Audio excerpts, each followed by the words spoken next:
நம்ம இந்த தக்காளி சாதத்துக்கு முட்டை கிரேவி செய்ய போகிறோம். அதுக்கு தேவையான பொருட்கள் ஒரு 3 மீடியம் சைஸ் வெங்காயம், ஒரு தக்காளி மீடியம் சைஸ் தக்காளி. இப்போ எப்படி செய்யலாம் பார்க்கலாம் வாங்க. கொஞ்சம் ஒரு 1/2 ஸ்பூன் ஆயில் ஊற்றிக்கலாம். ஒரு 5-6 முந்திரி போட்டுக்கலாம் இந்த முட்டை கிரேவிக்கு. இப்போ ஒரு 3 மீடியம் சைஸ் வெங்காயம் போட்டுக்கலாம். இது நல்லா வதங்கணும்.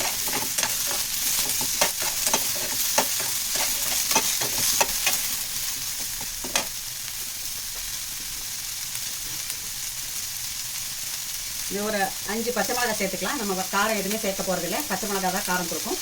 ஒரு 5 பச்சை மிளகாய், ஒரு கைப்பிடி அளவு கொத்தமல்லி, தக்காளி போட்டுக்கலாம். தக்காளியும் போட்டுக்கலாம்.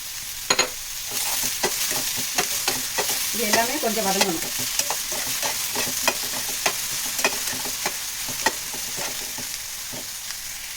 தக்காளி வெங்காயம் நல்லா வதங்கிடுச்சு. இப்போ ஸ்டவ் ஆஃப் பண்ணிக்கலாம். இப்போ நம்ம இந்த கொத்தமல்லியை பச்சையோடு சேர்த்து நம்ம சூடு ஆறுனதும் மிக்சியில் கிரைண்ட் பண்ணிவிட்டு பார்க்கலாம். ஓகே, வச்சுருக்கேன். ஒரு 7 முட்டை வேக வச்சுருக்கேன்.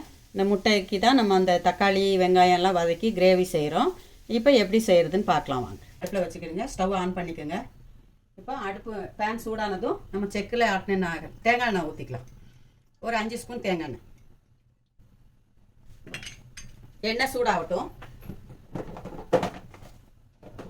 நம்ம இது காரம் எதுவுமே சேர்க்க போகிறதில்ல, கலரு காரம் எதுவுமே சேர்க்க போகிறதில்ல. இந்த கிரேவிக்கு நம்ம பச்சை மிளகாய் சேர்த்து அரைச்சிருக்கோம். கொத்தமல்லி, பச்சை மிளகாய், புதினா இருந்தால் புதினாவும் சேர்த்து அரைச்சிக்கலாம். என்கிட்ட புதினா இல்லை, அதனால் எண்ணெய் சூடாகிடுச்சு. இப்போது நம்ம கருவேப்பிலை சேர்த்து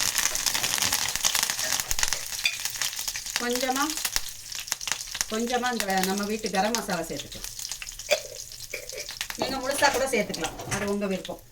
இப்போ நம்ம அரைச்சி வச்ச பேஸ்ட்டு சேர்த்துக்கலாம். இப்போ அந்த பேஸ்ட்டு பச்சை வாடை போகிற வரைக்கும் வதக்கணும். இப்போ நம்ம இதில் கொஞ்சம் தண்ணி சேர்த்துக்கலாம்.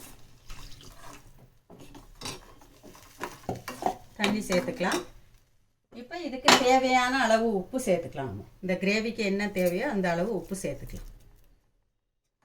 இதில் கலர்லாம் எதுவும் சேர்க்கலைன்னா வெறும் கொத்தமல்லி, பச்சை மிளகாய் தான் காரத்துக்கு.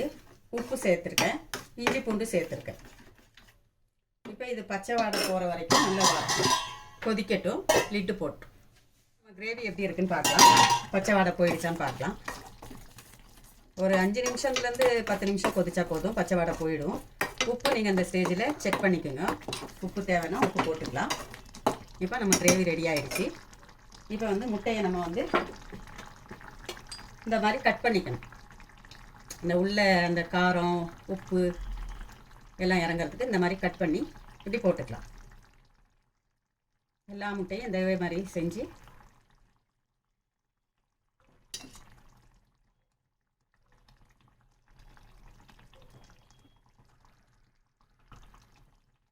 முட்டை கிரேவி ரொம்ப அட்டகாசமாக இருக்கும். நான் செஞ்ச மாதிரியே செஞ்சு பாருங்கள். கொஞ்சம் புதினா மட்டும் சேர்த்துக்கோங்க, அது மட்டும்தான் என்கிட்ட இல்லை. மற்றபடி எல்லாமே நான் இருக்கிறத போட்டு வச்சு செஞ்சுருக்கேன். உங்களுக்கும் பிடிக்கும், ரொம்ப டேஸ்ட்டாக இருக்கும். தக்காளி சாதத்துக்கு முட்டை கிரேவி ஒரு 2 பிளேட் சாதம் சாப்பிட்லாம் அந்த கிரேவியை வச்சு. ரெடி ஆகிடுச்சு. நம்ம ஸ்டவ்வும் ஆஃப் பண்ணிக்கலாம். இந்த ஸ்டேஜில் ஸ்டவ் ஆஃப் பண்ணிக்கிட்டு இந்த மாதிரி எடுத்து வச்சு சாப்பிட்டுக்கலாம். இது உங்களுக்கும் பிடிச்சிருந்துச்சின்னா லைக் பண்ணுங்கள், ஷேர் பண்ணுங்கள், கமெண்ட் பண்ணுங்கள், சப்ஸ்கிரைப் பண்ணுங்கள். எங்கள் பெப்பர் சமையல் சேனலுக்கு சப்போர்ட் பண்ணுங்கள். இன்ஷா அல்லாஹ் உங்களுக்காக நான் துவா செய்கிறேன், எங்களுக்காக நீங்கள் துவா செய்யுங்க. அடுத்த வீடியோவில் பார்ப்போம். அஸ்ஸலாமு அலைக்கும். முட்டை கிரேவி ரெடி.